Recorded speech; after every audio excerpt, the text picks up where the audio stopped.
નમસ્કાર મિત્રો, હું છું મનીષ ભંડેરી. ચાલુ વર્ષે ચોમાસાની સિઝનમાં અતિવૃષ્ટિથી સમગ્ર ગુજરાત રાજ્યના ખેડૂતોને ભારે પ્રમાણમાં નુકસાની વેઠવાનો વારો આવ્યો છે, જેમાં અમરેલી જિલ્લો પણ બાકાત નથી.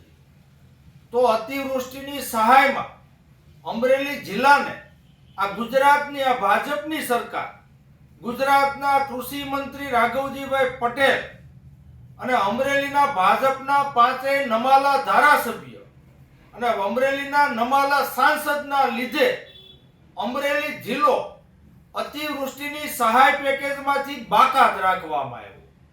તો જ્યારે અમરેલી જિલ્લામાંથી કોંગ્રેસ પક્ષે અને ખેડૂતોએ વિરોધનો સૂર ઉપાડ્યો, ત્યારે ના છૂટકે અમરેલી કુકાવાવ વડિયાના ધારાસભ્ય ભાઈ શ્રી કૌશિકભાઈ વેકરિયાને કૃષિ મંત્રી રાઘવજીભાઈ પટેલને પત્ર લખવો પડ્યો.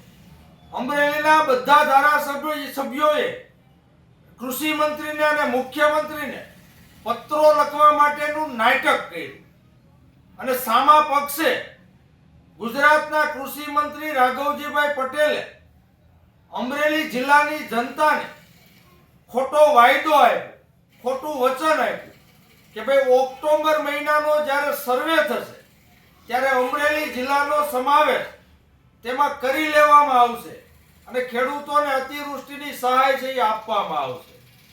તો હું અમરેલીના ધારાસભ્ય ભાઈ શ્રી કૌશિકભાઈ વેકરિયા અને ગુજરાતના કૃષિ મંત્રી રાઘવજીભાઈ પટેલને અને ગુજરાતના મુખ્યમંત્રી ભૂપેન્દ્રભાઈ પટેલને કહેવા માંગુ છું, ઓક્ટોબર મહિનો જતો રહ્યો, દિવાળી પણ જતી રહી, નવેમ્બર મહિનો પણ જતો રહ્યો અને આજે ડિસેમ્બર મહિનો શરૂ થઈ ગયો, છતાં પણ અમરેલી જિલ્લાના ખેડૂતોને અતિવૃષ્ટિની સહાયની પેકેજ માટેની કોઈ જાહેરાત કરવામાં નથી આવી, કોઈ સર્વે કરવામાં આવ્યો નથી.